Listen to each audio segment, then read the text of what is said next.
Good evening, everyone. Welcome to the Tempe City Council regular council meeting. Item number 1 is call to order. Council meetings can be watched in real time via Cox Cable Channel 11 and at tempe.gov/tempe11. Members of the public may also attend the meeting virtually through Microsoft Teams.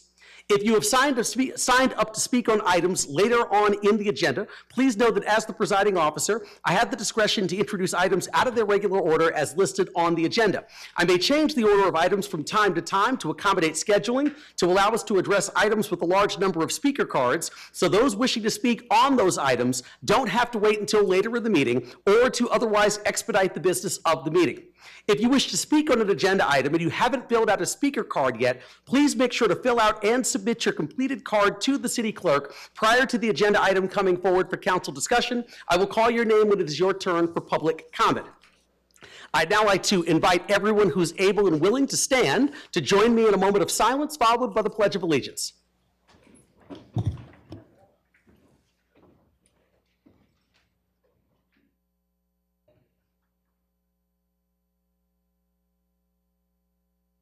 Thank you. I pledge allegiance to the flag of the United States of America and to the republic for which it stands, one nation, under God, indivisible, with liberty and justice for all.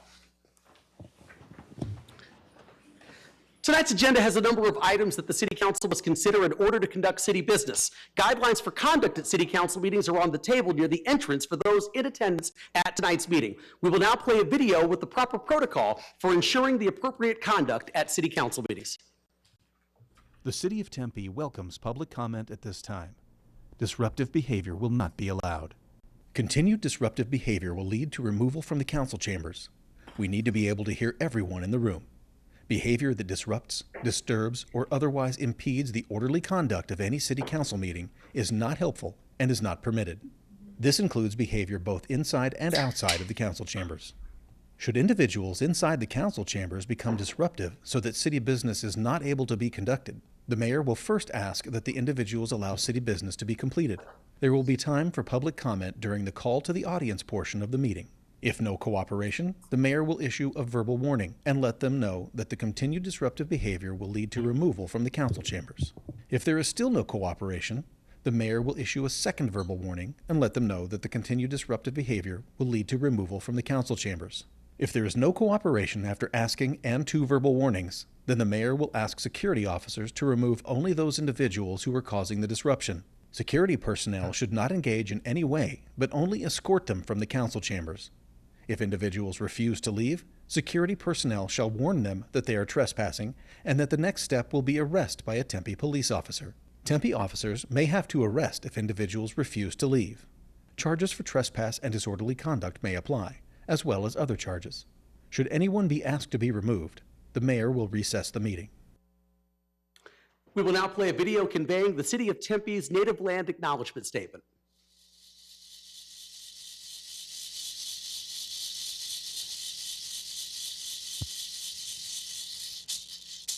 We acknowledge that Tempe lies on the ancestral land of the native peoples who have lived here since time immemorial.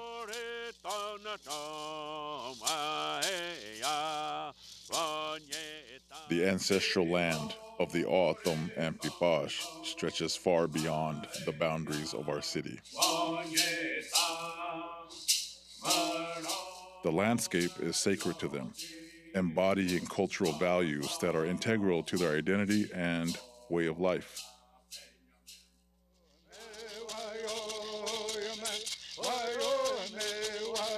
The O'odham and Pipash continue to maintain a deep spiritual connection to this land.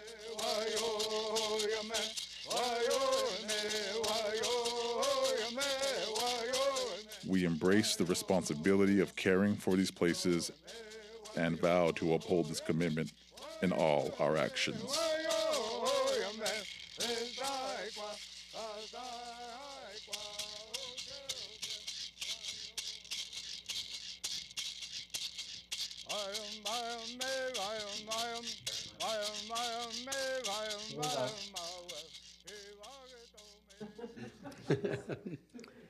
Thank you, everyone.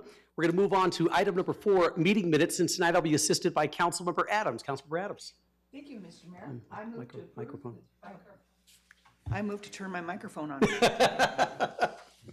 I move to approve the city council meeting minutes in item 4A1. Okay, it's been moved by Councilmember Adams and seconded by Councilmember Keating. And just as a note too, Councilmember Hodge is attending virtually, so please vote.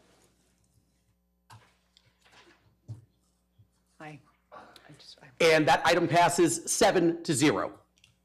Next up, item 4B, acceptance of board, commission, and committee meeting minutes. Councilmember Adams. I move to accept the board, commission, and committee meeting minutes in items 4B1 through 4B9. Okay, it's been moved by Councilmember Adams. Do I have a second? Second. Seconded by Vice Mayor Garland. Please vote.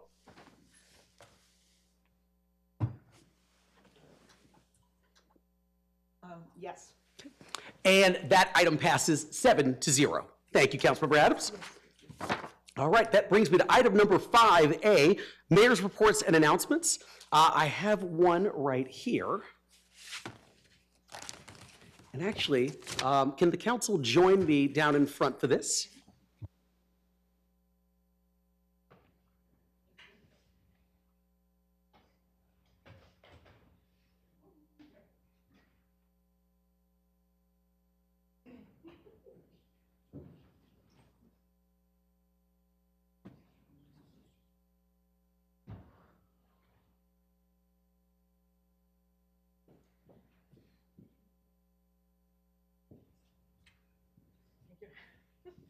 To read something, I get my glasses. There you go. Okay, so I'm going to go ahead and read the proclamation we have. Whereas the city of Tempe stands on the ancestral homelands of the Hohokam, whose irrigation and agriculture traditions shape this region, and the continuing legacy of the Acoma, O'odham, and the Peepash nations, who maintain deep spiritual ties to these lands. And whereas Native American Heritage Month is celebrated every November to honor the rich history, cultures, and contributions of Native and Indigenous peoples in the United States. And whereas Native peoples have long demonstrated extraordinary resilience in the face of displacement and cultural erasure, and continue to lead the way in the struggle for sovereignty, justice, and environmental stewardship. And whereas Tempe is proud to honor the countless ancestral and cultural achievements of Indigenous knowledge, technology, science, philosophy, art, and history that have sustained and shaped the character of our communities. And whereas the city of Tempe is dedicated to uplifting and amplifying Indigenous voices in our city, acknowledging that the work of healing and decolonization is ongoing, and encourages the citizens of Tempe to understand and recognize Native American Heritage Month as we move forward towards a more inclusive and equitable future. Now, therefore, I, Corey Woods, Mayor of the City of Tempe, Arizona, do hereby declare November 2025 as Native American Heritage Month in Tempe, Arizona.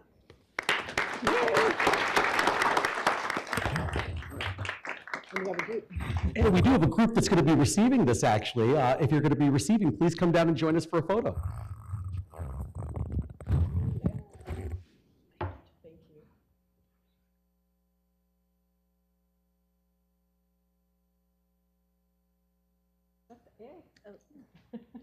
Got the A. Hello, thank you. Hi. Okay, here you ladies. Everyone, big smiles. Ready? 1, 2, 3. Ready? 1, 2, 3. Thank you. Congratulations. Awesome. Congratulations, ladies. Nice. And just so you know, every time we read a proclamation, that is on the inside. So, yes, We're gonna get one for everybody. Yeah, just let me know I'll get theirs. Okay, thank you.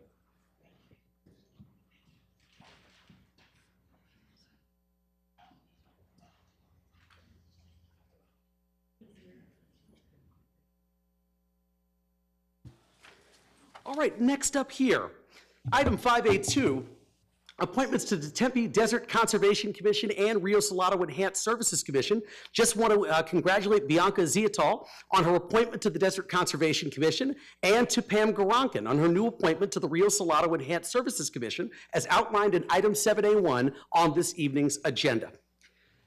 I'll now turn it over to our Madam City Manager for item 5B, City Manager's reports and announcements. Thank you, Mr. Mayor. I just wanted to take a moment to express my deepest appreciation to Chief McCoy, Chief Reese, and the men and women of our Tempe Police Department. And I must say sworn and non-sworn, because I know that there's a distinction, and I want to make sure everyone knows it is the entire department. As you will see here in the slide, violent crimes in Tempe went down by 21% in the first 6 months of 2025, while throughout the valley, just to put it in perspective, it has been 8% on a national, or on an average throughout the cities. We have a reduction in that crime, but also seen a steady decline since 2021.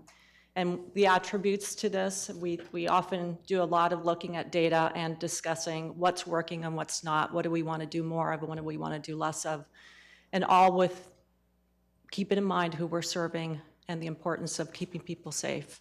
And I would attribute that to the great leadership we do have, our real-time operations center, our targeted special operations, as we have seen from drag racing and other things, and the realignment of resources towards success. The work they do behind the scenes every day, and I think we get messages on what happens late at night and during the day, but mostly late at night.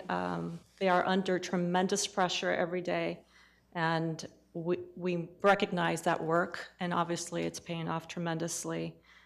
It is what makes Tempe a great city, and not just that, a safe city, but also a caring one. And I have to thank the leadership, especially for that new culture change that has taken place. These results don't happen over by chance. These are the results of dedication, accountability, and trust that has built over time. So thank you, Mayor, for the few minutes to thank our workforce. Thank you so much, Madam City Manager. All right, next up here. Before we move into public appearances, I want to take a moment to address campaign-related activity, especially as we are now in the 2026 election season. City council meetings are open to the public and are a vital forum for civic engagement. We welcome all individuals, including candidates, to speak on matters of public concern during the public comment portion of the meeting. However, because this is an official city council meeting that is both televised and live streamed using city resources, we ask all candidates, including any current council members, to refrain from electioneering or campaign-related activity while participating in this meeting. That means no discussing your candidacy, asking for votes or signatures, or displaying campaign materials such as signs, t-shirts, or literature while speaking. Thank you for helping us maintain the integrity and neutrality of our public meetings. Which brings me to item 6, public appearances. According to the Arizona Open Meeting Law, the City Council may only discuss, respond to, or take action on matters listed elsewhere on this agenda for discussion and legal action. The purpose of the open call to the public is to allow individuals to address the City Council on any issue within the jurisdiction of the City Council. No person shall speak more than once, and there is a limit of 3 minutes per speaker. In the interest of allowing all members of the public to have an opportunity to speak, in the case that there is such a large number of persons intending to speak during the meeting that it may deprive other members of the public from the reasonable opportunity to speak, the mayor may limit each speaker to less than 3 minutes. Speakers present at the podium must state their name and city of residence and provide a speaker card. Members of the public shall refrain from making personal, impertinent, or slanderous remarks and from becoming boisterous while addressing the City Council or while attending the meeting. Speakers will be taken first come, first serve in the order in which the cards are received. Speakers' visual aids and appearances by phone or recordings are not allowed. The City Council is prohibited by state law from discussing, responding to, or taking action on matters raised during the call to the public, even if asked to do so by a member of the public, so long as the subject discussed by the speaker is not listed as a specific agenda item for council's discussion for consideration for discussion and legal action. Individual members of the council may respond to criticism made by speakers, ask staff to review a matter, or request a matter be placed on a future agenda. Now, with that all out of the way, I'm actually going to get to the list of speakers here. And once again, I'm going to take these in the order in which I received them. And the first speaker I have here is Eric Johnston. Please come forward, state your name and city of residence. You have 3 minutes. Thank you very much. I appreciate the time and opportunity to talk to you tonight. My name is Eric Johnston. I live in Tempe, specifically on the 6th hole of the Shalimar Golf Course. I have played that golf course over 1,000 times, which means I have taken 5 million steps on that piece of property, and it is a special piece of property. I am also an ASU professor. I'm in my 19th year, and I'm the co-director of the Center for Smart Cities and Regions. As we travel around the world talking about what makes a city smart, three things stand out: trust, community, and nature. When it comes to community, I always describe Shalimar as a cheers bar of a golf course because everyone knows each other. This is very useful because over the weekend, hundreds of people pass by and I know about half of them, and we talk. But it also is incredibly important when disaster strikes because these are the people that help to rebuild your community. Shalimar specifically is one of the biggest generators of social capital in Tempe. When it comes to trust, you probably have seen the maps of the thousands of households that have advocated for not rezoning Shalimar into high-density households. But you have not seen the parallel sort of maps of thousands of households demanding that we rezone this specific property. If there has ever been a unanimous consent of the public, this is it. And it is our expectation as you as leaders of the public to reflect the will of the people. And the will of the people in this case is absolutely clear. Do not rezone it. And then when it comes to the final issue of nature, it's not hard to understand how long it would take to rebuild a 60-year stable ecosystem. If we start tomorrow, none of us would see the fruits of that labor. But we don't have to start tomorrow because it exists today. What we're asking for is the urgency to preserve it and to allow it to be kept zoned the way it currently is, because it is so essential. I want to leave you with one thought experiment. At the point that you would rezone Tempe Town Lake into high-density housing, that is the same time that you should start considering rezoning Shalimar. Because the issues that I talked about, of trust, of community, and nature, all apply to Tempe Town Lake at the same level as Shalimar. The only difference is scale. And with that in mind, I appreciate your consideration in this matter, and I hope that you vote to not rezone it. Thank you so much. Appreciate it. Okay, the next three speakers will be virtual, and the first in that list is David Sokolowski. Hello, can you hear me okay? Yes, please state your name and city of residence. You have 3 minutes. My name is David Sokolowski. I live in Tempe.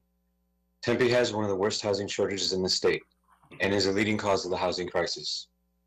The general plan says we're going to create 71,000 jobs, and that means we're probably going to need 30,000 low-income housing units. The general plan has only 31,000 units, and Tempe would need to build 95% low-income housing. I don't think that's going to happen. The city needs to triple the current rate of construction. It's the only way to fix the root cause of the housing crisis, which is the housing shortage. We need to support economic development and provide market rate, workforce, and low-income housing. It's the only way to make an inclusionary zoning policy effective. We can't have 95% inclusionary zoning. It's the only way the city can afford to invest in low-income housing, by increasing permit fees and property taxes. Do you remember SB 1117? I said it's only a matter of time before the state takes local control. And the city said, we're not going to allow it. But then what happened? The state approved adaptive reuse, ADUs, the Axon bill, missing middle, and administrative reviews. This is your opportunity to adopt reforms so you can keep what control you have left. The city needs a real density bonus program, and I'm happy to guide the city to reforms that can increase housing supply. You can start by allowing developers to build what they want. 100 units at the Leo, 100 units at the Marshall, 300 units at the Standard. That's a 30% increase. We have developers working to reduce the housing shortage if only the city would allow it. This proves the city of Tempe restricts housing supply, and it explains why the state is taking local control. I can't explain why the city of Tempe is still in denial. This isn't just my opinion, it's basic math. It's going to take the city 60 years to eliminate our housing shortage, and the city's entire affordable housing supply will disappear in just 15 years. I'm very confident, in my opinion, the state will determine Tempe is negligent, because we're not going to wait 60 years. The state will continue taking local control until the city eliminates our housing shortage or when there's nothing left to take away. Thank you for listening. Thank you. The next speaker I have is Diane Melrose.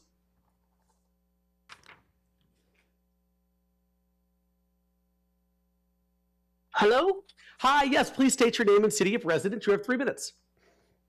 All right, my name is Diane Melrose. I live in Tempe. My pollinator habitat is a thriving ecosystem. I have over 30 species of native plants in my side yard alone.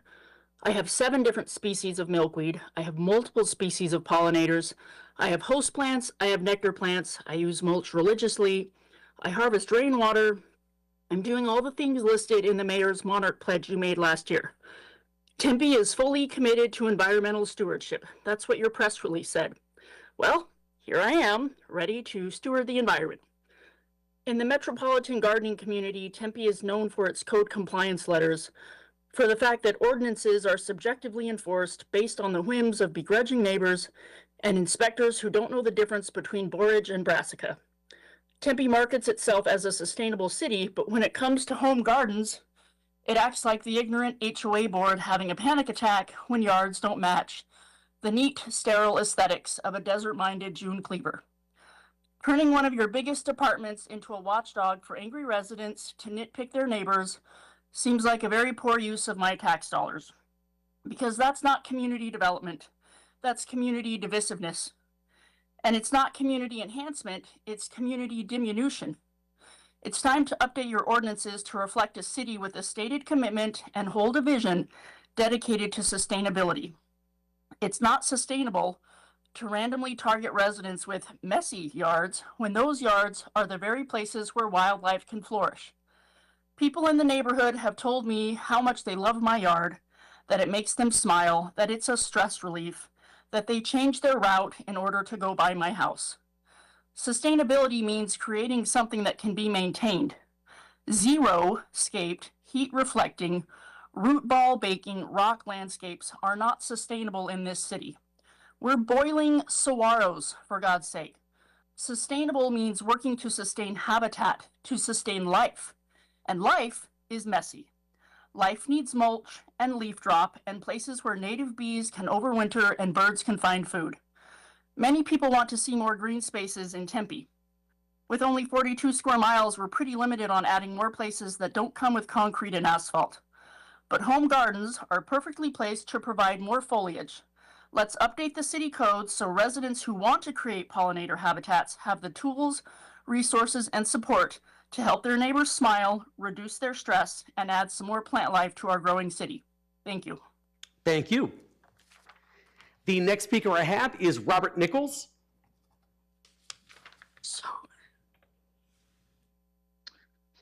Hello. Yes, hi, please state your name and city of residence. You have 3 minutes. Hi, everyone. My name is Bobby Nichols. I am a Tempe resident of 25 years, and I want to thank the mayor and council for their time today. Today, I am affirmatively calling on the city of Tempe to immediately cancel its contract with the artificial intelligence surveillance company called Flock Safety. Since October 16th, when I last spoke to you on this topic, new information about privacy dangers created by the use of Flock's technology has come to light. Tempe has maintained, without verifiable evidence, that Flock cameras assist law enforcement with preventing and stopping crimes. Tempe has also maintained that their network of Flock cameras are not accessible to law enforcement from jurisdictions outside of our city, private third parties, Donald Trump's Department of Homeland Security, or ICE. And I tend to believe that the city is not intentionally exposing our residents' personally identifying information to unscrupulous actors. I am, however, very concerned that the use of Flock's automated license plate readers and video cameras will result in such exposure, whether the city approves it or not. A brief review of Flock's terms and conditions, which are available on their website and also, according to Flock, are incorporated by reference in its service agreements with users, reveals that all users, by using their services, grant Flock royalty-free, irrevocable, perpetual, and worldwide licenses to use the images, audio, and/or video segments made available to the customer through the web interface in connection with the Flock services, together with the metadata associated with that customer's use of the Flock services, such as license plate numbers, timestamps of capture, and geospatial coordinates. Further, raw images and footage from Flock cameras have been successfully acquired by private third parties in multiple states via simple public record requests. Most troublingly, an October study from Washington University's Center for Human Rights revealed that Flock has built a virtual backdoor into their technology that allows the Department of Homeland Security and ICE to access, save, and make use of images and footage collected by municipal Flock networks for the purposes of immigration enforcement without the consent or knowledge of the cities or police departments who actually purchased the Flock networks. Flock's refusal to protect resident data collected by the technology it sells means that there is only one way to affirmatively prevent the disclosure of footage and images generated by Flock's cameras, and that is to prevent those images and footage from being collected in the first place. I again affirmatively call on this council to terminate the contract with Flock and to protect our residents' personally identifying information. Thank you. Thank you. The next speaker is Tanya Pallett. Please come forward, state your name and city of residence. You have 3 minutes.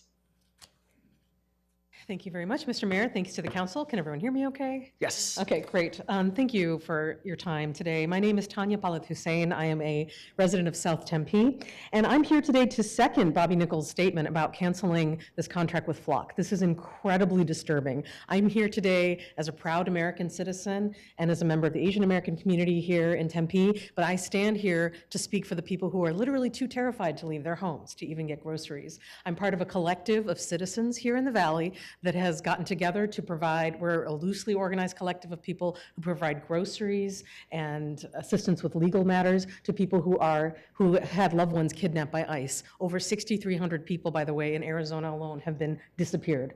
And one way that Tempe can push back against this very disturbing trend is to cancel this contract with Flock. I'm here today, even though I understand that there are some security advantages and some cases that have been solved using this technology, I'm here to tell you that the terror that these cameras and the surveillance is unleashing in our communities is much worse, and I think outweighs the cases that are solved. Most disturbing to me is the utter lack of transparency here. There's not even a sense of where these cameras are located. And please, I'm here to make sure that you understand that this is not making Tempe safer. This is something that is very scary to citizens. And just put yourself in the shoes of those who have the least amount of power. And I think as our leaders of our city, we are most responsible to those with the least amount of advantage.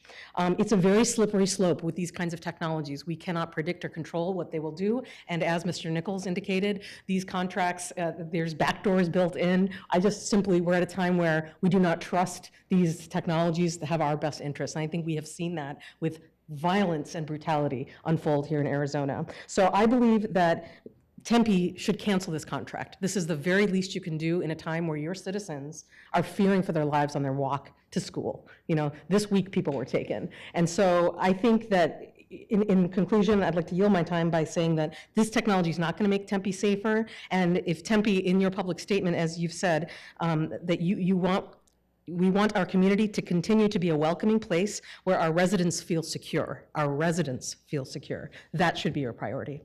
Thank you for considering my comment. I hope you will do the right thing. Thank you, appreciate it. The next speaker I have is Trudy Mussigman. Excuse me. I'm gonna try that one more time. Trudy Mussigman, now that I've cleared my throat. So please come forward, state your name and city of residence. You have 3 minutes. Good evening, Mayor Woods and council members. My name is Trudy Musicman, and my husband and I live on Shalimar Golf Course, hole number 2. I am here to speak on behalf of the Save Shalimar campaign and to no rezoning of the Shalimar Golf Course. Tempe is the 3rd highest density city in the metro area. We also have 60% rentals with approximately 1,150 being short term. I read an article today in the Tempe Tribune that stated that we are losing 5 low-income housing per day. Why is this happening? Why will the city, or how will the city maintain affordable housing in the future? Is the city allowing corporations to come into the city and build in the name of affordable housing, and then after a period of time changing the standards to regular housing rates? We personally get several calls a week from people wanting to purchase our property. When is there going to be legislation stopping corporations from buying in coming in and buying up our properties and controlling our home and rental prices. Tempe prides itself on diversity, and Shalimar neighborhood is a good example of this. As you have seen by different age groups and ethnicities speaking each month, but if the city council does not limit the density to specific areas of the city, it's going to lose the older generation and the single-family demographics. The Shalimar proposal is not affordable housing. In addition, it will destroy the character of this 1960s neighborhood and the diversity within. As the city grows, it will need open green space to support social cohesiveness and quality of life. I hope you will support the Shalimar neighborhood in voting no to any rezoning proposal. I appreciate your letting me speak, and thank you for your time. Thank you. The next speaker I have is Elba Quintero. Please come forward, state your name and city of residence. You have 3 minutes.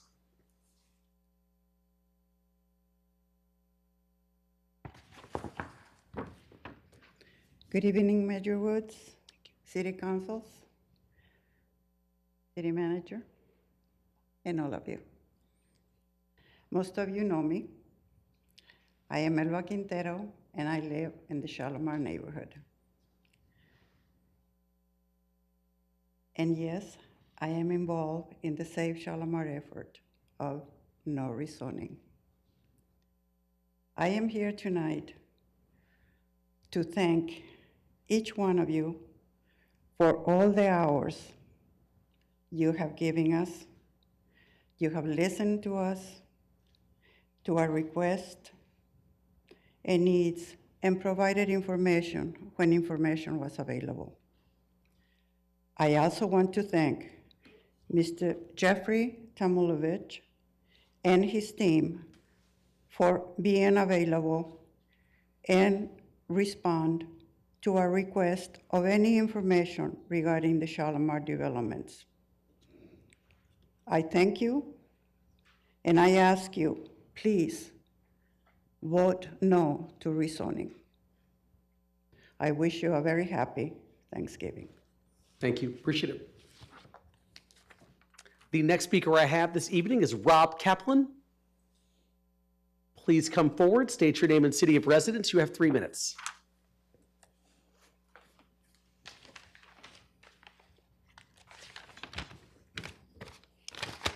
Hi, I'm Robert Kaplan. I live in Tempe. My wife and I have lived in Shalimar since 1993, spanning over 3 decades. We have raised our 2 children within this community. Our neighborhood is not in need of an influx of human and vehicular traffic from a densely populated apartment complex. Our neighborhood should not witness a decline in property values by tens of thousands of dollars, potentially reaching as high as 100,000 plus, particularly around the perimeter of the proposed development. I recently retired from ASU after 40 years and have been relying on the equity in our home to provide financial support for my wife and myself in the future.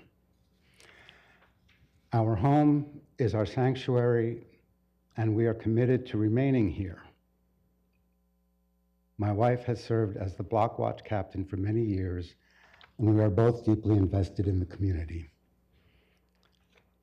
We do not need a marked increase in traffic on Country Club Way or through the neighborhood on Golf, which are the only 2 ways of entering and exiting the proposed development.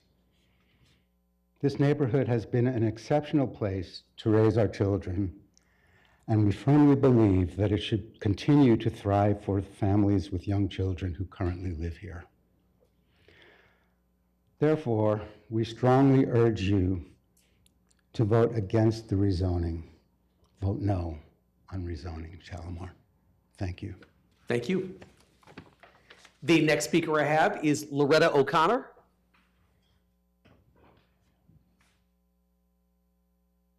Please come forward, state your name and city of residence. You have 3 minutes. Hello. Hi, my name is Loretta O'Connor. My husband and I live in Tempe at the edge of the Shalimar green space, and we are against the rezoning of the Shalimar Golf Course. I made a statement before this council in February, and here we are, still waiting for a formal proposal for rezoning. The New Heisel family who owns the property has offers to buy the property, including a buyer who would keep it a golf course. Instead, they chose to stop watering at the end of April, so now we're watching the deliberate killing of the green space as everything dies from thirst. Now, some members of the council have expressed support for our response to the rezoning question, much appreciated. And they will be happy to know that the recent heavy rains have turned the grass green and may have helped the trees a bit too. It seems even Mother Nature is fighting the greed and cruelty of the current situation. Some members of this council are still on the fence about the rezoning question. I urge them to study the pictures on the developer's website. Several distorted, sort of funhouse visions of an ugly, high-density clutter plopped in the middle of a beautiful 1960s neighborhood of unique houses. Many people have pointed out the terrible traffic problems that hundreds of new cars would bring. I'd like to focus on the winsome little pocket parks proposed for the northeastern tips of the arms of the golf course property and meant as little gifts to the public in compensation for ruining our property values. My family's backyard runs along the tip of the southern arm, so we would be close to the southern pocket park. Now, we wouldn't use it, so how would other people get there? The entrance to the road around the proposed gated community is rather far away, so the most convenient way to get to the park is through the neighborhood yards. This is Looney Tunes. Those parks are unnecessary and obviously unworkable.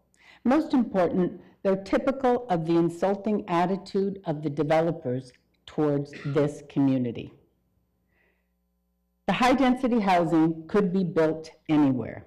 It does not require a green space filled with trees.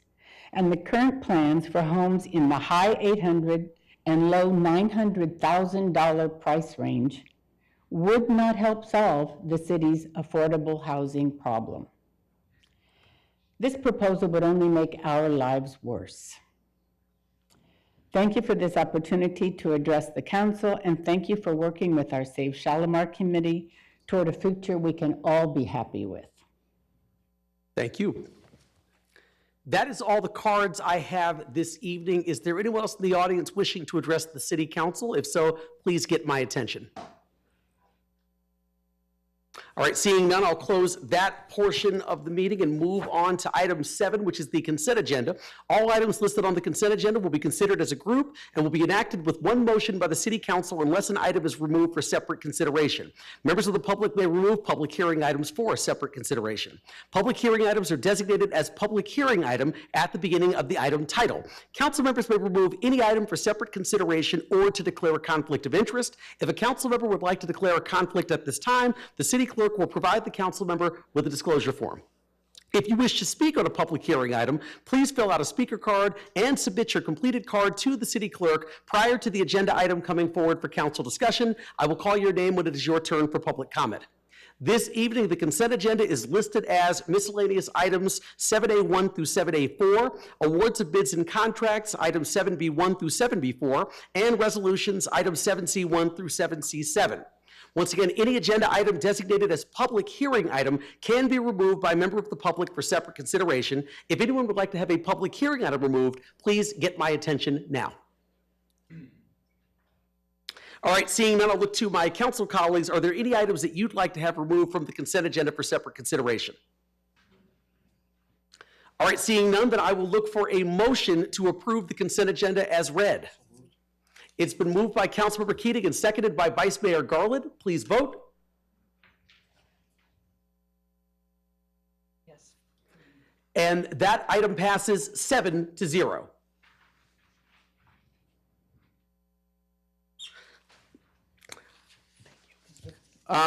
Next up here, item 8, non-consent agenda. All items listed on the non-consent agenda will be considered separately. Agenda items scheduled for introduction and first hearing will be heard, but will not be voted upon at this meeting. Agenda items scheduled for second public hearing and final adoption will be voted upon tonight. Council members who may have a conflict of interest may abstain from voting on a matter, and the city clerk will provide the council members with a disclosure form at this time. So first up, 8A, miscellaneous items, bids, contracts, and resolutions. 8A1 is to hold a public hearing and adopt a resolution to modify the schedule of charges, rates, deposits, and fees for water services by amending Appendix A, Schedule of Fees and Charges of Tempe City Code, Section 33-56. This is a public hearing item, so I will look to see if there's any public testimony on this item at this time. Please get my attention. All right, seeing none, I'll close the public testimony portion of the public hearing. Council members, any comments or discussion? Hearing none, I'll look for a motion on item 8A1. Moved by Vice Mayor Garland. Do I have a second? Seconded by Councilmember Keating. Please vote.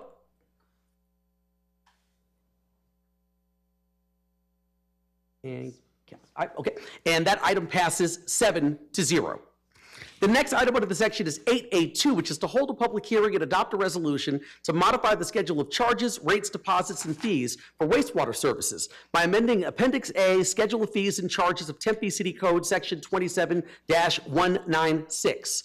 This is also a public hearing item, so I'll open up the public testimony portion. Is there anyone wishing to give any public testimony this evening? Seeing none, I'll close the public testimony portion of the public hearing. Council members, any comments or discussion? It's been moved by Councilmember Adams and seconded by Vice Mayor Garland. Please vote. And that item passes 7-0.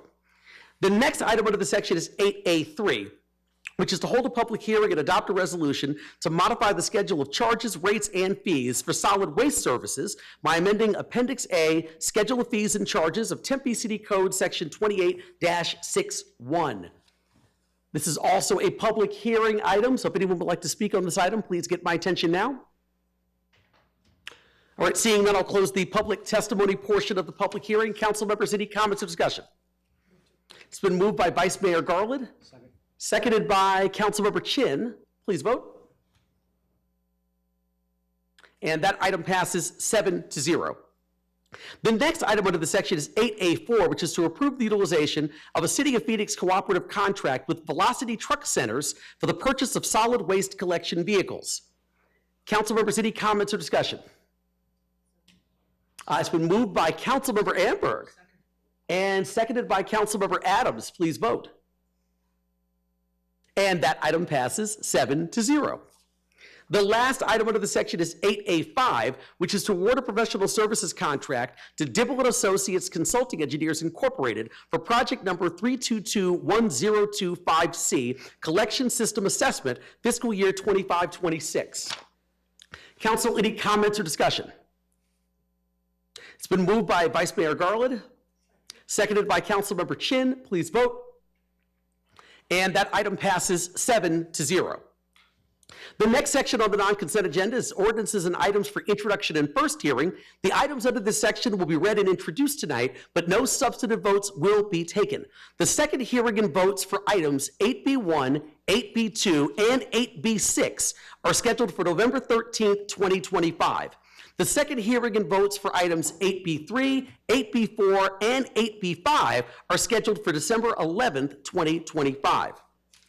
So the first item under the section is 8B1, which is to introduce and hold the first public hearing to adopt an ordinance for a planned area development overlay for Dorsey Station, located at 1320 East Apache Boulevard and 1412 South Dorsey Lane, for a new mixed-use development with 400 dwelling units located within 5 buildings and approximately 11,000 square feet of new commercial floor area on 6.7 acres. The applicant is Dorsey Development Partners.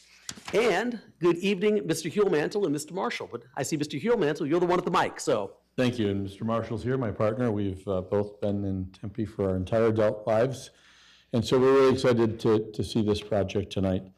The project that we're talking about is a project that the City Council's been involved in for some time. Kind of go through some of the slides. I'll try to go a little quicker because I know there are other things still on the agenda this evening, but I want to talk a little bit about some of the other things we've done in Tempe because I think they're really relevant to what happens here. Todd and I spent a lot of time working on what's known as the Farmer Arts District, which is the area just north of University And over the years, we have worked to do something sort of similar. I'll tell you why, in our minds, it's similar. The area along Farmer was dilapidated. It had been long since vacant. They were really tough parcels with lots of challenges. And we worked then with the city to acquire the land and to solve some of the challenges. The land looked pretty rough when we started. It was pretty narrow, pretty unpedestrian oriented, and it was the wrong place for that. It was the thing that separated downtown from other parts of Tempe, our neighborhoods. And we really wanted to bring those two things together, and ultimately, you can see some of the things as to what it looked like before. We worked to do something very different, and it's the same kind of thing we want to do here.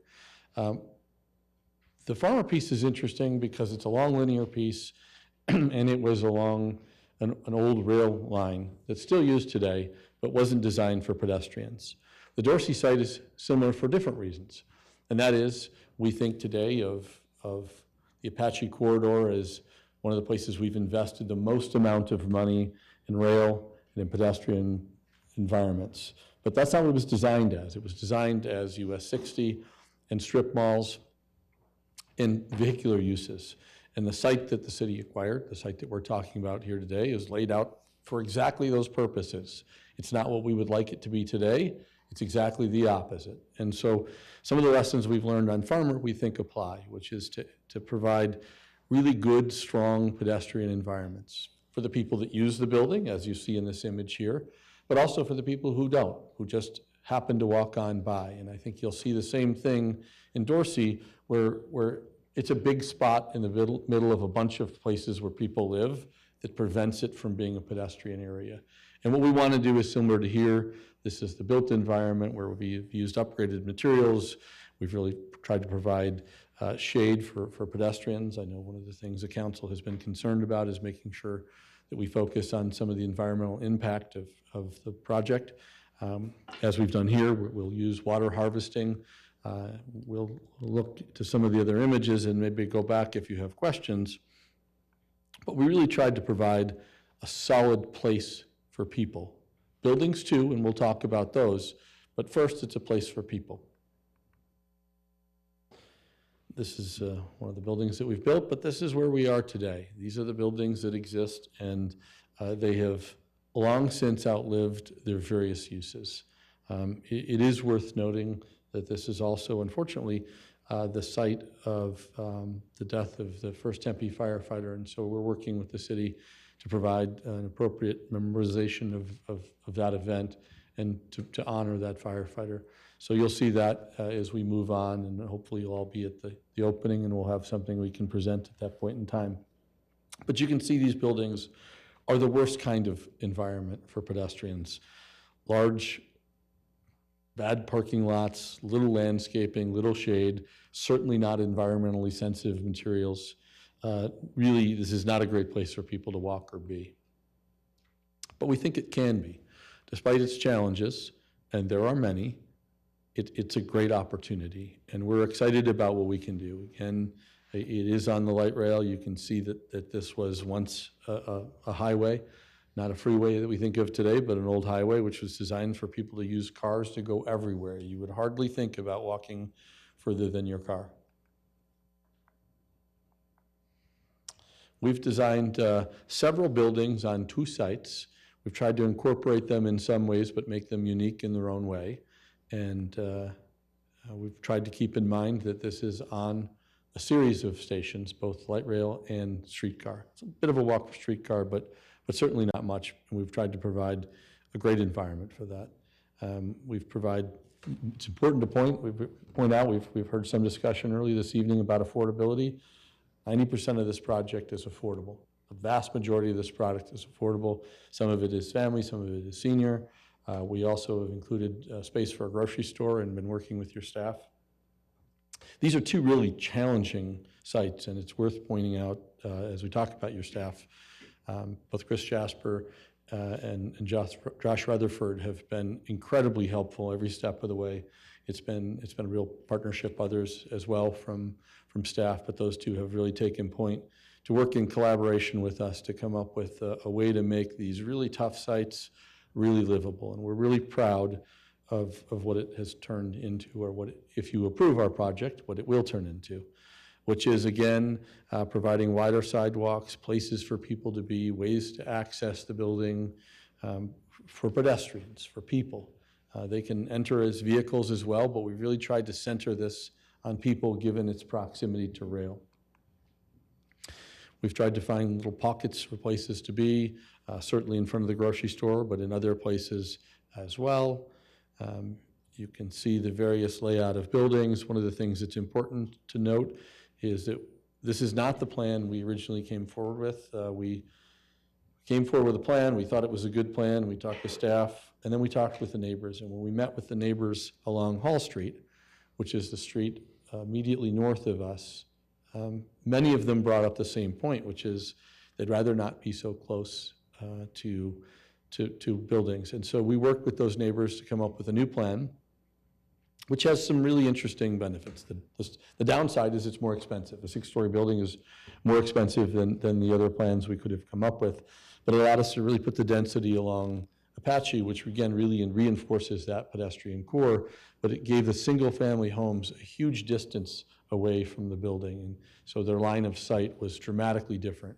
And I appreciate the residents spending time talking with us, sharing their perspective, and helping us get to a better place.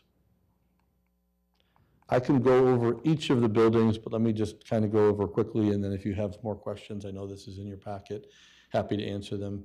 These are some of the images. Obviously, we've gone with a white and blue pattern. We think it's light and airy. It's unique for Apache. We also have designed a market that we think will really serve not just the residents of this project, but hopefully the surrounding neighborhoods. We're working with your staff to find the appropriate user, and we certainly have worked with your staff to come up with a design that's flexible. Again, lots of space. We know that some people will use the grocery store. Others will use the grocery store and then spend some time before they get on the rail system. So we've tried to provide unique space, a sense of place for people to be and enjoy this as part of their neighborhood.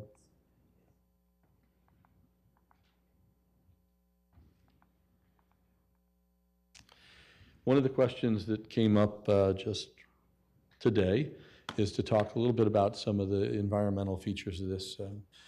We actually won an environmental award for some of our work on Farmer. We're proud of that, and we've always worked to do things that work for the community. I think one of the things we hope that you see when you walk down Farmer is the significant foliage, the trees that are on all sides of the building and the pedestrian pathways. Those are important features. If you want people to walk, you have to give them a place that's inviting, or they simply won't do it. And so we think you've seen that on Farmer. We've certainly tried to design the same kinds of things here. We've incorporated shade in the various pathways, both by using buildings and by using plants. We also have, in our previous buildings, and this one as well, worked to design with Energy Star and other energy ratings to make the buildings more efficient so they use less fuel, specific fossil fuel. We've used low-flow plumbing fixtures. We've done water harvesting, which again is not only good because you save the water, but it's what makes those trees seem to grow better than they do in other parts of town, and they really do because they're getting water. We have electric vehicle charging stations, and we certainly work as we move through the construction phase to deal with waste and to do that in an environmentally friendly way. I'm happy to go through each building to spend a lot more time. I could spend another 2 hours on this if you'd like. I suspect that's not the best thing for me to do. So is there anything specific you'd like for me to cover? I just have one quick question, actually, Mr. Hillman. So one of the things that's come up is, I know the RFP talked about there would need to be a minimum 10,000 square foot grocery store, and there's been a few residents who've been concerned about sort of a smaller footprint. I do want to point out that it's minimum 10,000, and from my perspective, that's better than saying a minimum of 20,000, because if you go a minimum of 20,000, you're frankly then going to limit your options if you want a grocery store of that kind of size and magnitude, especially when a lot of grocers are frankly now doing these urban grocer models, sort of like what we have at the local here with Whole Foods and a lot of other models that are frankly integrated into an apartment complex like what you're talking about here. My question, though, is that if you have a minimum of 10,000 right now, and let's say a Trader Joe's or someone comes to, that's my home grocery store at University and Rural. I used to use the Fry's at Mill and Southern when I lived a little bit further south. Now that I've been down here for about 6 years or so, roughly, that's my basic grocery store for pretty much everything. But if someone came back to you and said, hey, we've got a Trader Joe's, but we're going to need 15, 16,000 square feet, do you have room in this design to accommodate that if someone says, well, I need 4,000 or 5,000 extra feet to actually put the grocer in that would want to sign a lease? The answer that I'm going to spend a little time commenting as well. I also love Trader Joe's. Not only do I love Trader Joe's, my dog depends on the Trader Joe's dog treats, which are of high quality chicken, by the way. So listen, the answer is yes. If we could find a way to get a Trader Joe's in, we would do that. And Mr. Rutherford and I have been spending a lot of time trying to find the right grocer. Grocery stores have changed a lot over time, and they operate in very different ways. We don't believe that 20,000 square foot is a model that fits very many grocery stores. They're either much bigger, and frankly, the bigger stores also use that for a big component. The big component that people use now is they deliver groceries. Not everyone grocery shops. I think also grocery stores used to sell almost all of the items that you would have on a regular basis in your home. But that isn't true. I would bet every one of you, I certainly shop for lots of things on Amazon or Amazon competing sites. And a lot of the things that I would buy at the grocery store, you don't do anymore. Like this is the grocery stores don't need that kind of space. And they don't want that kind of space because, frankly, they're not making money on it because people aren't buying those things there. The last thing they want to do is stock items that people aren't going to buy from the grocery store. We didn't pick the 10,000 square feet. The city did. Right. We agree with it. And if we disagreed, the science is that that's where it is. That's if you want a smaller grocer, for example. Natural Grocer was one of the stores we thought might be interested. It doesn't seem like they are at this point in time, but that could change. They're not looking for bigger stores. They're looking for stores that are that size or smaller. They've figured it out. They've done really well. And if you go to other urban environments, not South Tempe, not North Scottsdale, but if you go to other urban environments, which I think are more applicable to things like light rail and Apache, if you go to downtown San Diego or downtown New York or downtown almost anywhere, you'll see relatively small markets. Those are the ones that seem to make it. So we believe, along with your staff, that that's the right number. If somebody came to us with a special request and we thought we could make a grocery store work, we would be on the phone with Josh immediately to try to work through the details to make it work. And Mr. Tammy Levitch, who oversees the department, has been involved. I would call Jeff immediately, and he always gets back immediately, and we would work to solve the problem. I don't think that that's the case at the moment, but if somebody comes forward, you can be assured we're going to work hard to solve it because we'd love to have a Trader Joe's or someone like that. Sounds good. No, I appreciate that because I just know that that's one of the questions that I've gotten from folks a couple of times, but just wanted to make sure that we could get that on the record that obviously if a grocer comes in that's a reputable grocer, obviously has national and international name recognition like a Trader Joe's or a Natural Grocers, there would be the flexibility to accommodate that from a space standpoint. So I appreciate you saying that. Certainly always going to matter on time. Like it's hard after we build the building, but we're always willing to try to find a way. Even if we had a building, we'd look to try to figure a way to modify it if we had the right tenant. Okay, sounds good. Thank you. Anyone else? Any questions for Mr. Huelmantel? Councilmember Amberg? Yes, thank you, Mr. Mayor. Mr. Huelmantel, I'm just going to say thank you. I mean, the fact that you're even looking for something to put in that space and you haven't even built it yet. We don't have the same thing going on with some of the other developers where these buildings have been inhabited for years and those commercial spaces are still sitting empty. So thank you for that. Thank you. We live here and we're concerned about making it work efficiently and effectively, so we'll keep trying. Thank you. Councilmember Adams? Yes, I like the attention to detail and the sustainable aspects of this project. So thanks for putting in lots of trees and all the other environmental improvements that you're doing on this project. I think it's a great project and it's a great location with light rail. Thank you. Thank you. Yeah. Oh, Vice Mayor Garland? I just like, you had mentioned something about seniors, that you're looking at putting seniors in. Can you tell me a little bit more about that? Yeah, so as we've proposed it, it's roughly 400 units. Of those units, 79 of those units are designed to be for seniors, 55 plus. The best example of that from our perspective, and we're obviously biased, is the Encore on Farmer, which is a project that we built and own. And it's been, again, we're incredibly biased, but it's been really effective. It's been great. Just a side story on that, people sometimes don't like the affordable piece of things. When we proposed that project, Mr. Woods was on council, and I think that was your initial push on affordability. People were really upset in the neighborhood. In fact, the guy across the street came to council, spoke against it, and told the council how the affordable piece would ruin the neighborhood. Incidentally, or not incidentally, interestingly, we have an affordable product there and probably the only mixed income project in Tempe right next door. About 2 years, maybe a year after it opened, I ran into the neighbor in a restaurant, and I was with the person who was then the mayor, no disrespect to you, Mr. Mayor, who had presided over it, and the neighbor across the street who had opposed the project came and apologized to me, didn't recognize Mr. Holman, but apologized to me and said, I was really opposed to this and I was wrong. And those neighbors that I thought would be awful come over on Sundays and they use my grill and we eat together. So I think that sometimes you find people who are afraid of affordability, but it's been our experience here in Tempe that they actually make the neighborhood much better. And those are folks who are going to live somewhere, and we're really proud that we can make it a great place where they can live and that they'll be really integrated into the neighborhood.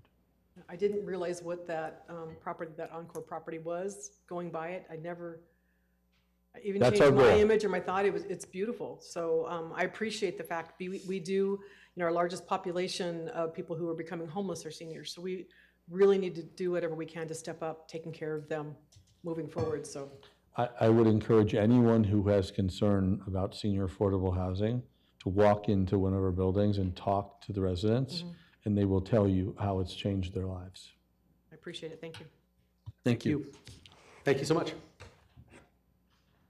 All right, this is also a public. Mayor, you forgot me. Oh, sorry, I had my Councilmember. hand up from before the beginning, and you Yeah, forgot me the whole time. That's okay, but you actually scared all of us. We're all having heart attacks right now because you just jumped in like that. So I'll calm down and you can go. Okay. All right. Sorry about that. I raised my hand twice. No, you so I was didn't. No, like, hey, you were in the right. I was in the wrong. I want that noted for the record. She was correct, and I made a mistake. Okay. All right, Charles, I apologize. I know you were already out the door. You were trying to get, you had your running shoes on, and then I called you back. I wanted to say right off the back, it was I'm excited for this project. I really like it. My question was, my statement is, if you think about it, will you think about a Sprouts there? Because I love Sprouts. I know everybody likes Trader Joe, and don't tell anybody. I hope that that nobody else is listening, but Sprouts is a really good grocery store too.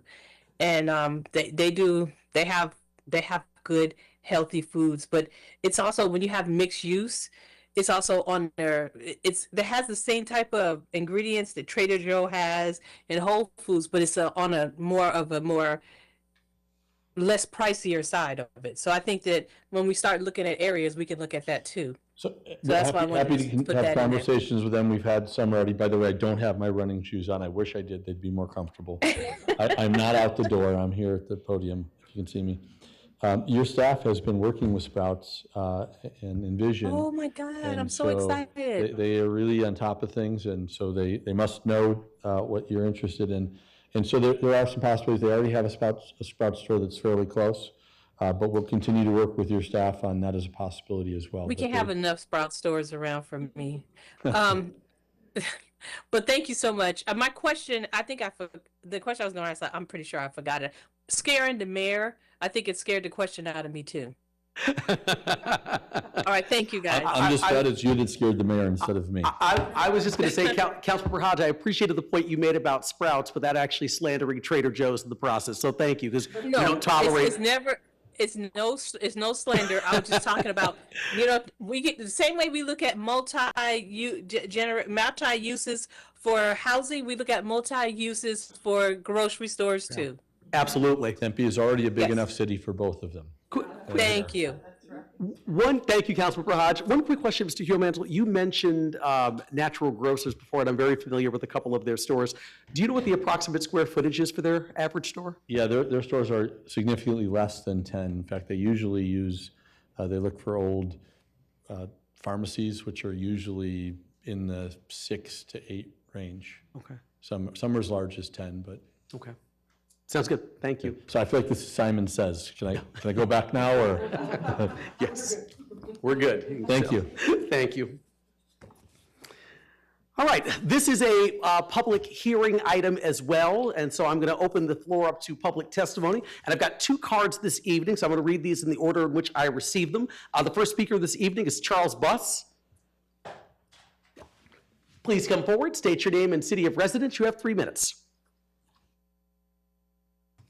Hello, my name is Charles Buss. I have been a resident of the University Heights neighborhood for 38 years. It's the neighborhood that's immediately adjacent to this project. I'm glad to see affordable housing. I belong to community groups that advocate for that. And so I'm thrilled about the project in general. I just have concerns about the market aspect of it. I know Mayor Woods, when we lost our beloved Food City store 5 years ago, spoke to a news crew about it and said that the city was buying the property and was going to build affordable housing and a grocery store. And so I'm just trying to make sure that that actually does happen. And I'm very skeptical that it can happen in 10,000 square feet or less. Just like the developer, Mr. Hulemantel, has been contacting grocers, I have as well. As a matter of fact, I think we've contacted some of the same grocers, like Natural Grocers. And I'm finding that the minimum square footage for Trader Joe's starts at around 15,000, 17,000. Aldi, which Aldi is very similar to the Food City we had. Aldi starts at 20,000. And so that's just a couple of the better known names. My concern is that if we get a name that's not known, that they won't have the buying power of a major grocery store, and this will turn into something more of a convenience store with very high prices, which nobody around there can afford. My neighborhood's low income, as am I. The residents who will be living there are all going to be low income, hence the affordable housing. And I feel like we need a grocer with a recognized name to be able to get the prices low enough that the residents around there can actually afford to buy the items. Councilmember Hodges mentioned Sprouts. Sprouts is nice, but I think the prices are kind of high. My neighbor and I were just looking up Sprouts. They typically have a footprint that starts more around 20,000 square feet, unless there's some format I don't know of in which they can do in half that amount.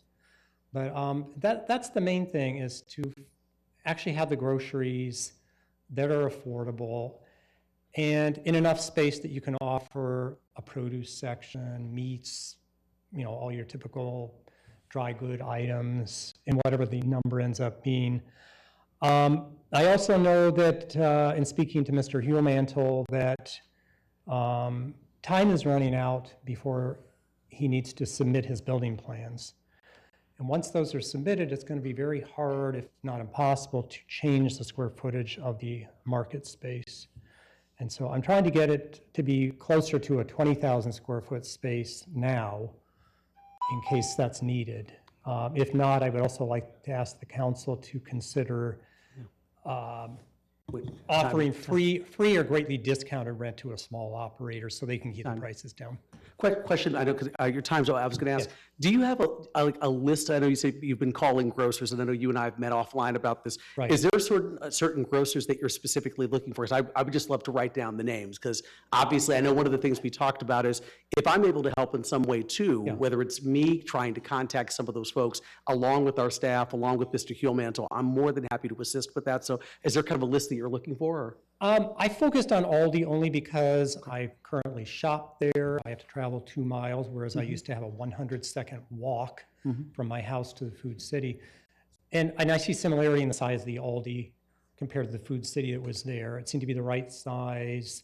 There's only like 6 or 7 aisles, but it's enough to get you all the items to make your own meals at home. which I think is going to be important to the new residents there as well as the rest of us who are already there. We don't eat out a lot. We don't have high incomes to do that. Right. Yeah, I just don't want to see it become like the Carless cul-de-sac community, Right. where they gave an inadequate amount of space, and now they've got basically a high-price convenience store. Right. Absolutely. Yeah. Okay, sounds good. No, thank you, I appreciate it. All right, thanks. Okay, the next speaker I have this evening is Stephen Cook. Please come forward, state your name and city of residence. You have 3 minutes. Hello, I'm a resident of Tempe. I'm a lifelong resident, and I live in the University Heights neighborhood as well. For 13 years, I've lived there. I concur with everything Mr. Buss said, and I was heartened to hear that you're willing to speak with him about the grocery store size, because I'm very concerned about that. We missed the food city and want something comparable, and Sprouts is 23,000 square feet is the minimum size of a Sprouts. I wanted to go read a letter that my wife had written that she had sent to the council communicator after attending a July 2nd meeting because it hadn't been responded to. So I'm just going to read it here verbatim. She said, on July 2nd, I attended the community meeting regarding this development held at the Tempe Police Department Apache Substation. There I was briefly introduced to the developer Charles Horemantel and joined by my neighbors in voicing concerns about the project. My primary concern is the increasing traffic in and around our neighborhood. With each new high-density development, we're seeing more vehicles using our streets, including Hall Street, as cut-throughs to avoid U-turns on Apache or access larger roads like McClintock, University, and Rural. This traffic increases and raises serious safety concerns, especially for pedestrians and children. As a parent of 2 boys, one of whom is developmentally and visually impaired, I'm especially sensitive to the dangers of speeding vehicles in our small residential streets. We've already experienced several close calls due to drivers rushing through our neighborhood.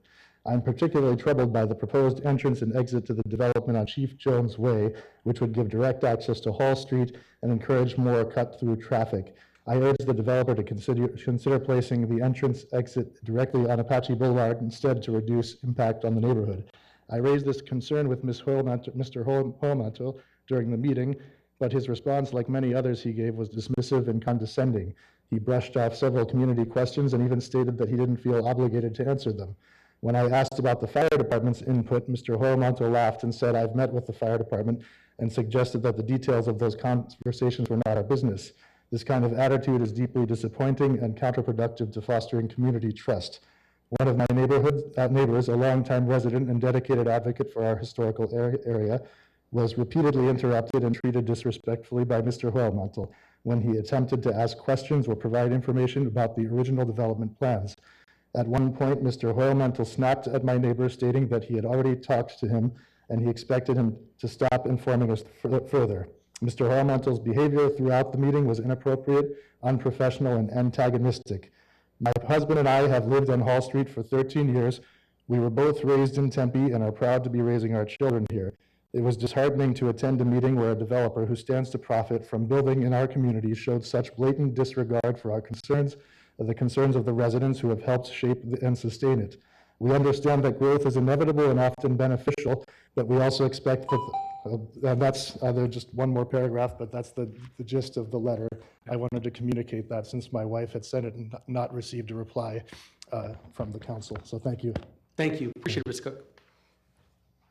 That's all the cards I have on that item this evening. Are there any other cards or anyone else wishing to speak on this item? If so, please get my attention. All right, seeing none, I'll close the public testimony portion of the public hearing. I'll look back to the council to see if there's any other comments or discussion.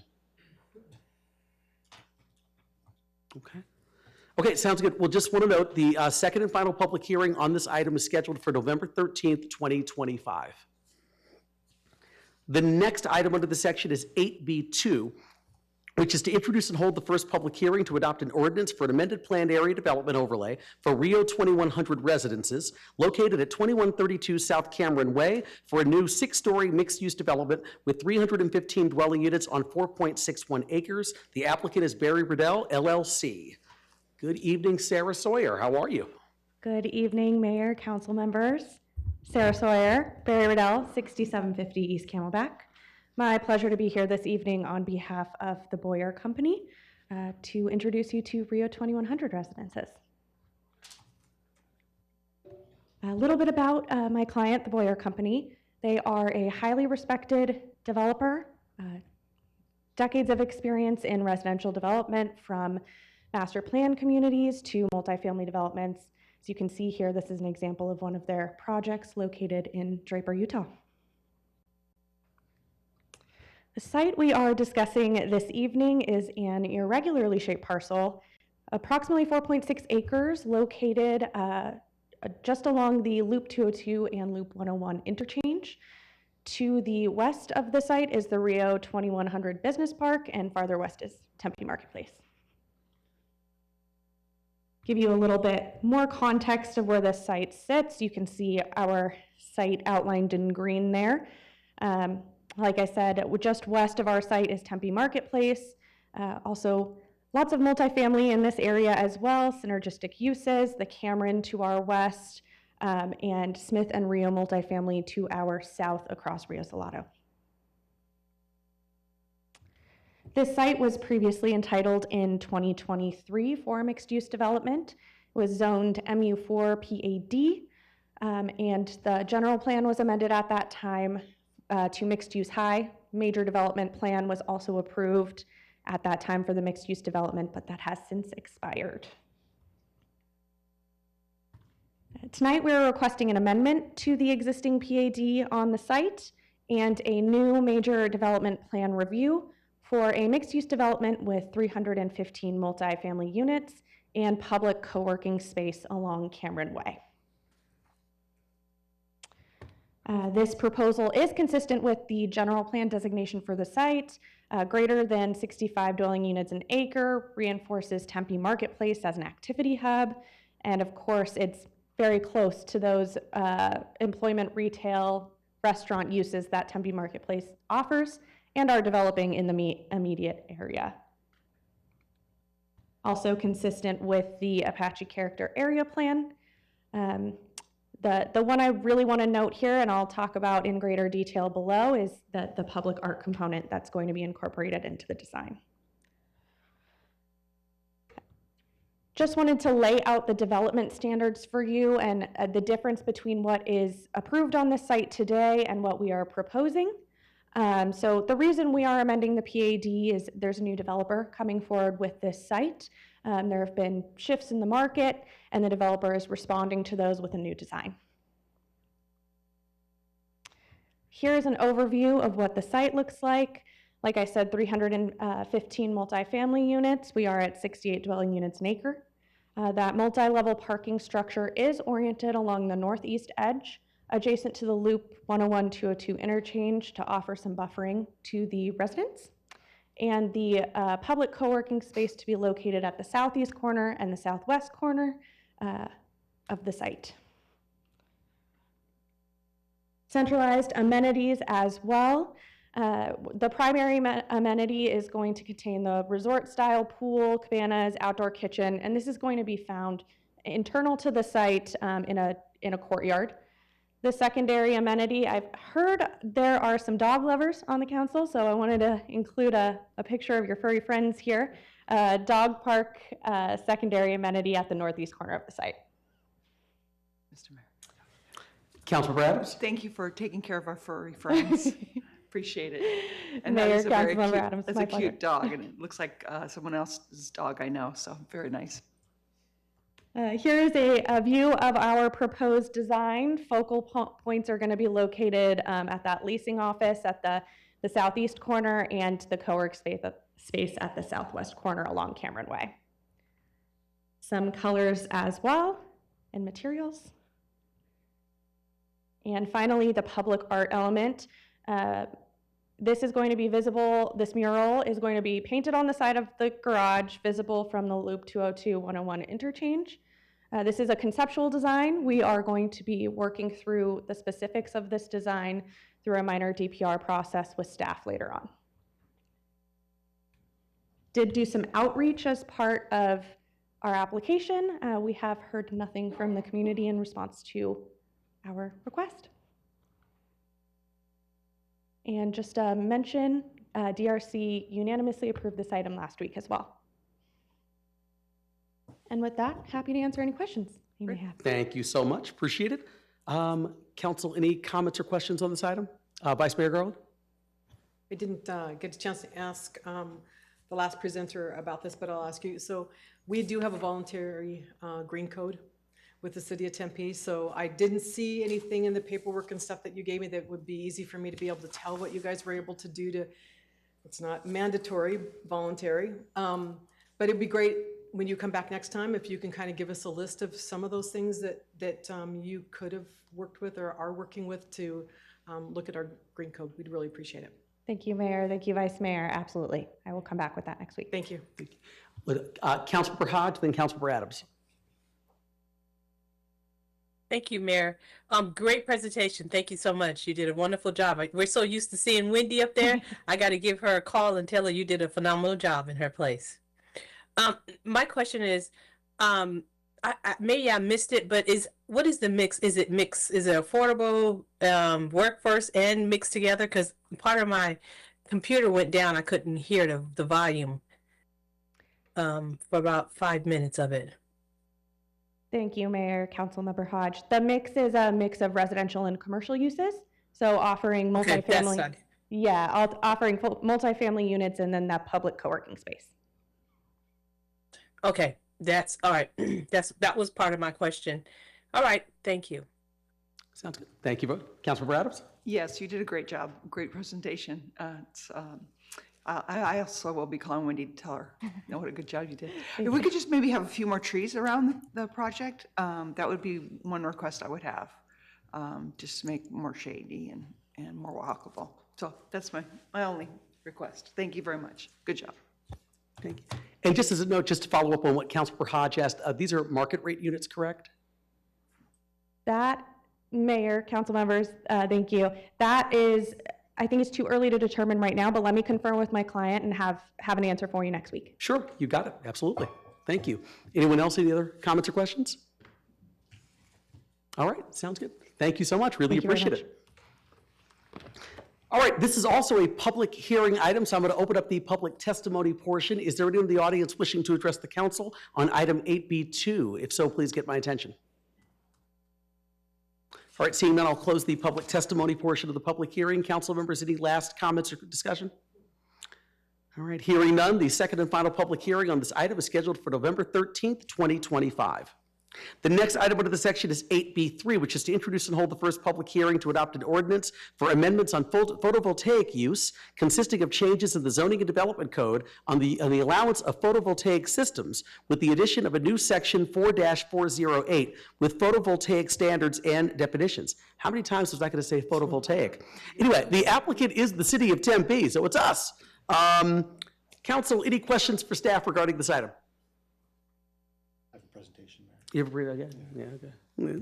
This is, before we get to Councilmember Keating's presentation, let's do a public hearing item. Is there anyone in the audience wishing to address the council on item 8B3? If so, please get my attention.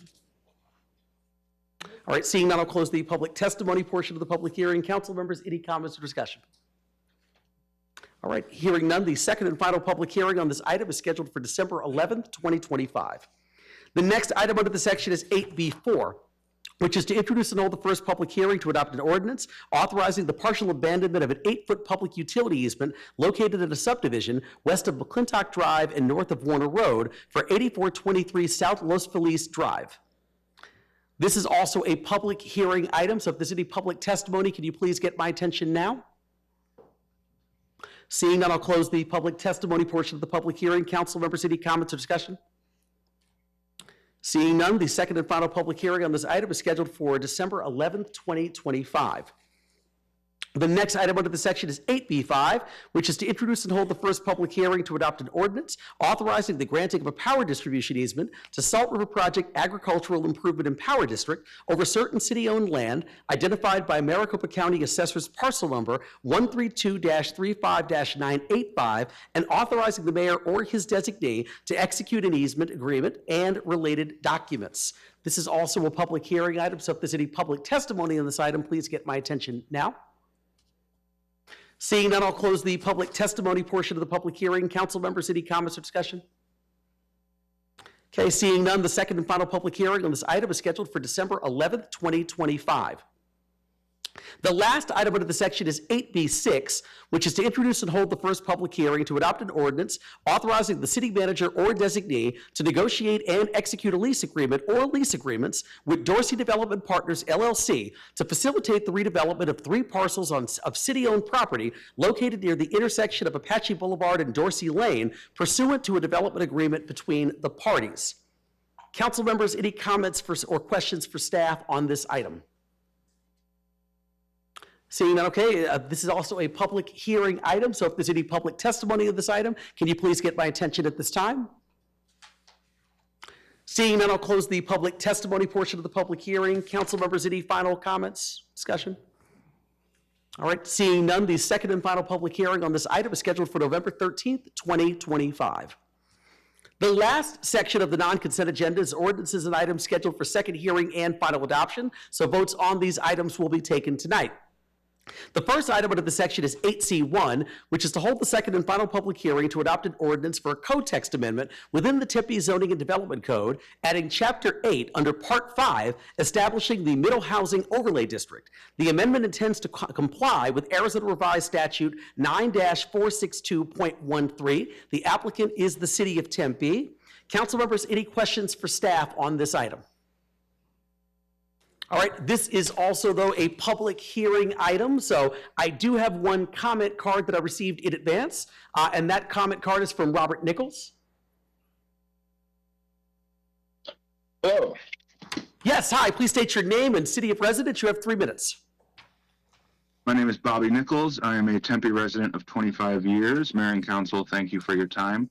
Today I'm speaking in support of the Middle Housing Ordinance before the Council today. Tempe is in the middle of a housing crisis. Our rents and mortgages are about 40% higher than the national average. That's about 25% higher than Phoenix and 18% higher than Mesa.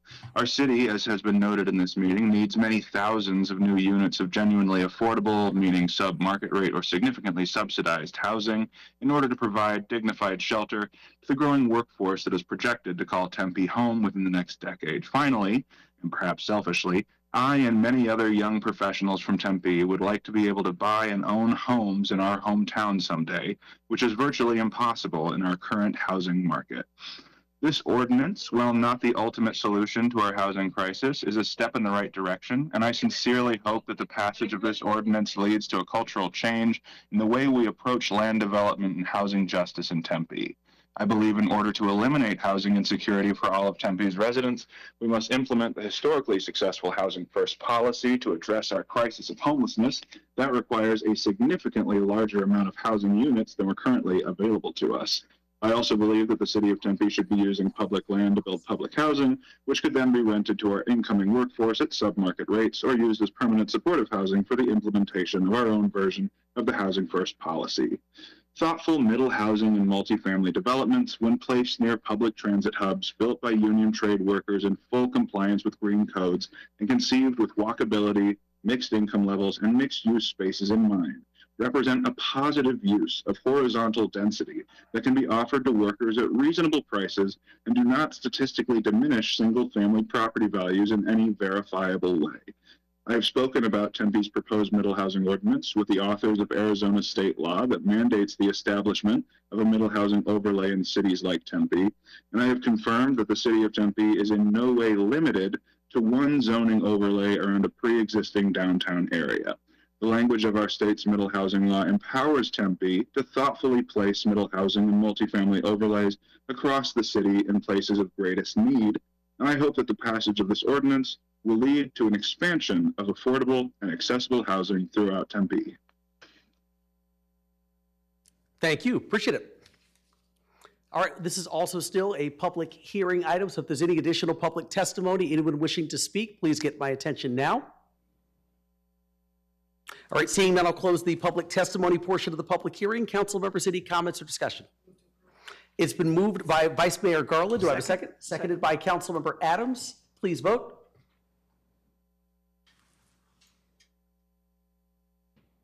And Councilmember Hodge? And that vote passes 7-0.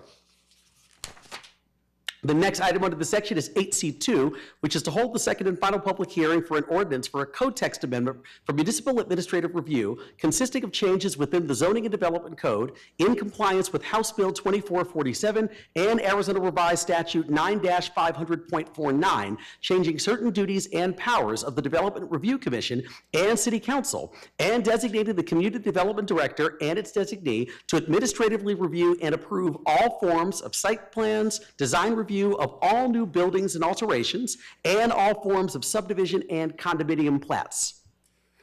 Council members, any comments for staff on this item or questions? All right, this is also a public hearing item, so if there's any public testimony on this item, please get my attention at this time. Seeing none, I'll close the public testimony portion of the public hearing. Council, any further comments or discussion, or I can entertain a motion? So moved. It's been moved by Vice Mayor Garland and seconded by Councilmember Keating. Please vote. And that item passes 7-0. The next item under the section is 8C3, which is to hold the second and final public hearing to adopt an ordinance for a city code text amendment for municipal administrative review, consisting of changes within the Tempe City Code, sections 25-43 and 25-44, in compliance with House Bill 2447 and Arizona Revised Statute 9-500.49. This item is related to the Zoning and Development Code amendments from HB 2447. Council members, any comments or questions for staff on this item? All right, hearing none, this is also a public hearing item, so if anyone wishes to address the council, please get my attention at this time. Seeing none, I'll close the public testimony portion of the public hearing. Let's see, council, any further comments or discussion, or can I have a motion? So moved. Moved by Councilmember Keating and seconded by Councilmember Hodge. Please vote. That item passes 7-0. The next item under the section is 8C4, which is to hold the second and final public hearing to adopt an ordinance amending the Tempe City Code, Chapter 2, Article 5, Division 20, relating to Tempe Veterans Commission by amending Section 2-367 regarding powers and duties to add an additional benchmark to assist the city and the Tempe business community to earn recognition as Arizona Veteran Supportive Employers. This is also a public hearing item, so if there's any public testimony, can you please get my attention? Seeing none, I'll close the public testimony portion of the public hearing. Council members, any comments or discussion? Motion to approve. It's been moved by Councilmember Adams. Do I have a second? Seconded by Councilmember Amberg. Please vote. And that item passes 7-0. The next item under the section is 8C5, which is to hold the second and final public hearing to adopt an ordinance amending Chapter 19, Article 8 of the Tempe City Code related to parking and electric vehicle charging spaces by amending Section 19-101 relating to the length of time using a charging space. Sure. All right then. This is also a public hearing item, so if there's any public testimony, can you please get my attention at this time? All right, seeing none, I'll close the public testimony portion of the public hearing. Council, any comments or discussion? So moved. It's been moved by Councilmember Hodge and seconded by Vice Mayor Garland.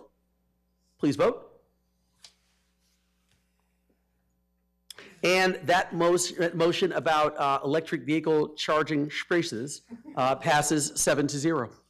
The next item under the section is 8C6, which is to hold the second and final public hearing to adopt an ordinance authorizing the partial abandonment of an alley and utility easement on the west side of Priest Drive and the north side of 3rd Street. This is a public hearing item, so if anyone wants to speak on this item, please get my attention now. Seeing none, I'll close the public testimony portion of the public hearing. Council members, any comments or discussion? Motion to approve. Moved by Councilmember Adams. Do I have a second? Seconded by Vice Mayor Garland. Please vote. That item passes 7-0.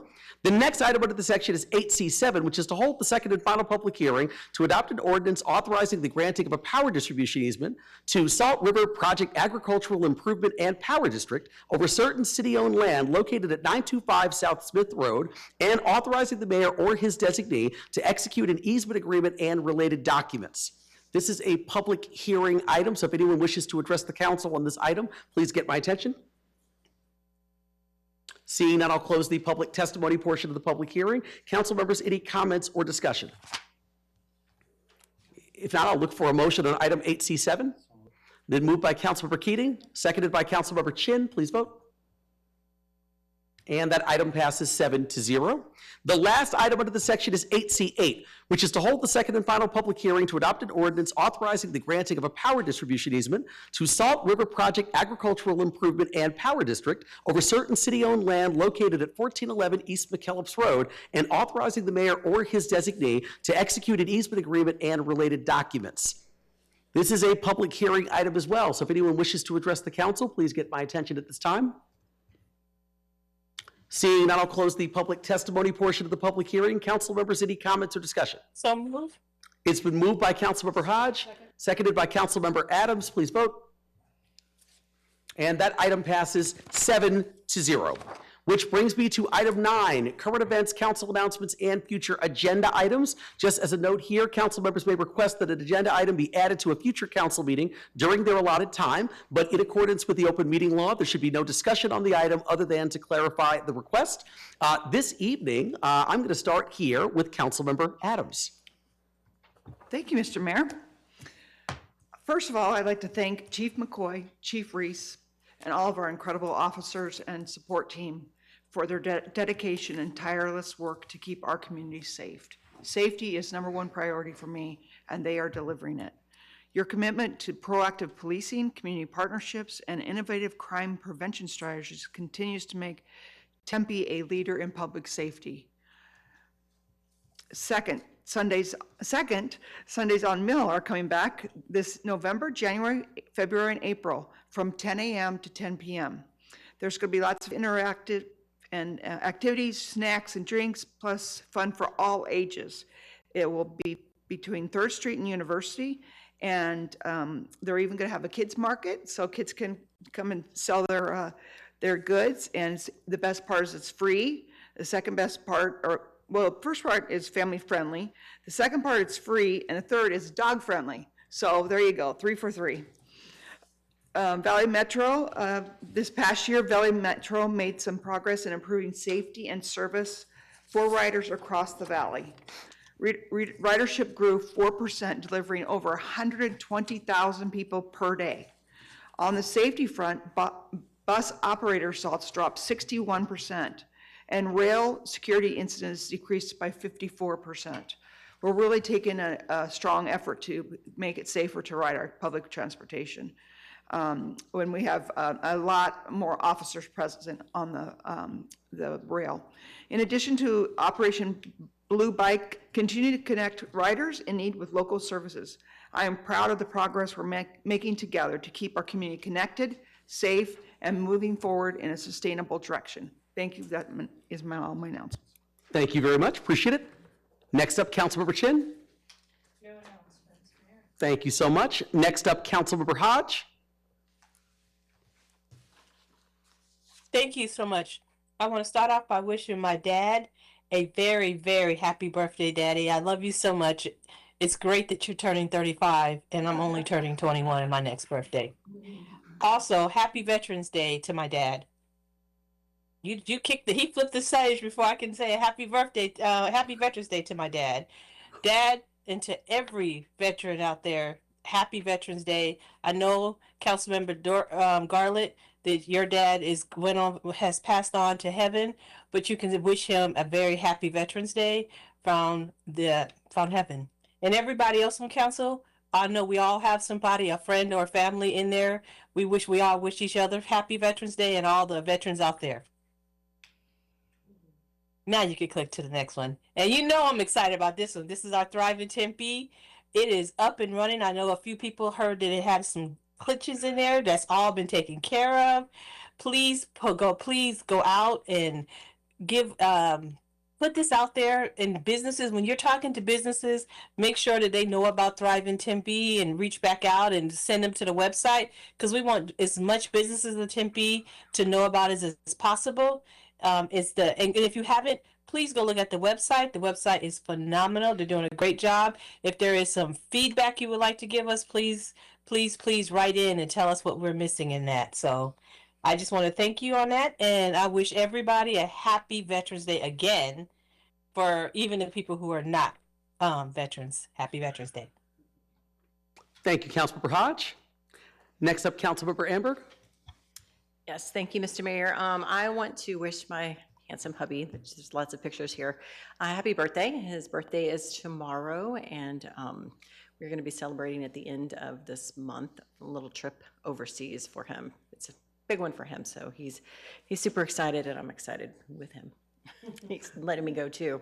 I like a few of the other folks up here. My dad was a frontline medic in the Army during World War II, stationed in the Pacific. So Veterans Day parade is always a big one for me. It's a little emotional, but I'm hoping to see everybody out there. We've been doing it for over 50 years to honor all of our veterans, to thank them for their service.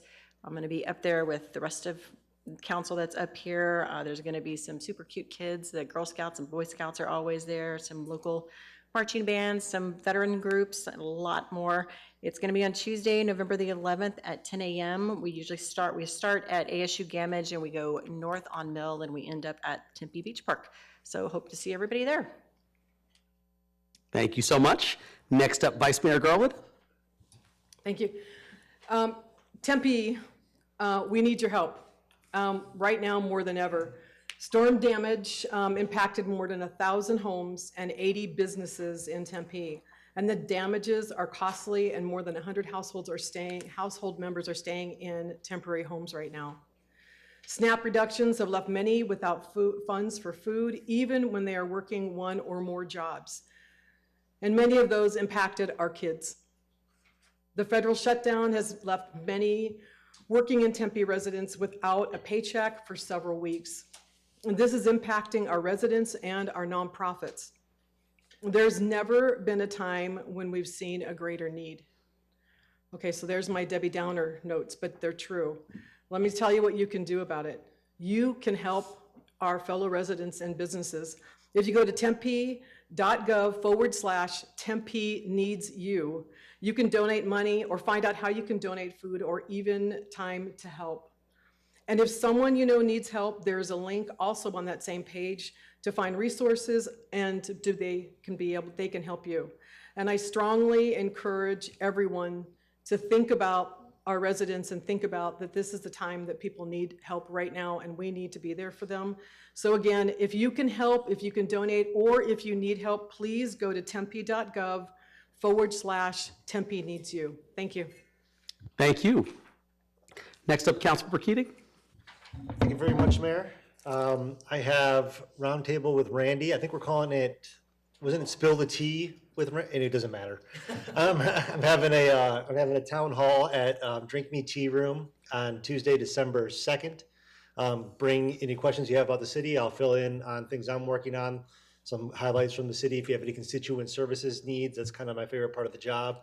So if you have any issues that you need help with the city, please bring them to me on December 2nd. It's a Tuesday, and hopefully we can get them solved for you. Next up is Tempe Jam. Tempe Jam is this Saturday from 6 to 10, and that's at Tempe Sports Complex.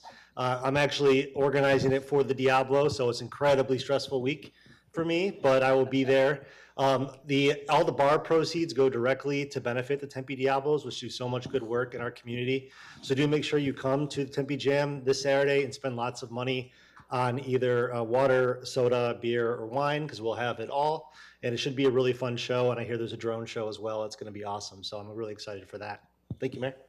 Thank you so much. Mr. Mayor? Yes, Councilmember Hodge? Before we go, can I say one more announcement? Sure. I would like to wish the Kyrene School District and the Tempe Elementary School District a congratulations on their bond that they both passed this following Tuesday. That just shows the love and the worth of what our community, the city of Tempe's community, means when it comes to our education for our children. Because there's many communities today are looking to see what their next steps are because their bonds did not pass. So I just want to say congratulations and thank you to our Tempe constituents for passing that bond. Thank you, Councilmember Hodge. Just one quick announcement on my end. I just wanted to make sure to note and acknowledge the passing of Dennis Cahill, a longtime member of our community and a man who served for 3 terms on the city council. As many of you know, the West Side Multi-Generational Center over on 5th Street has a wing of the building that's actually dedicated to Dennis Cahill for the exceptional work he did on this city council.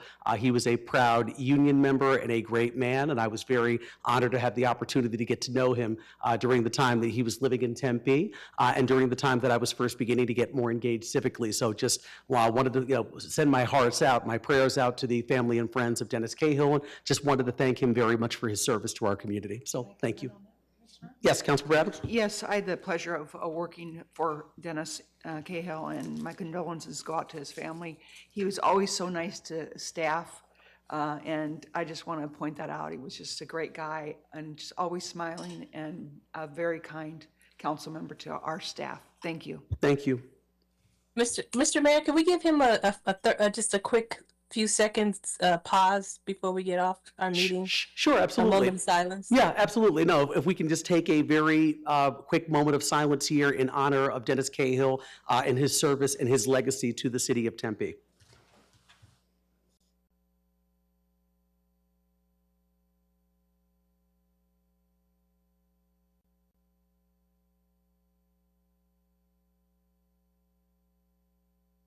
Thank you. Thank you. All right.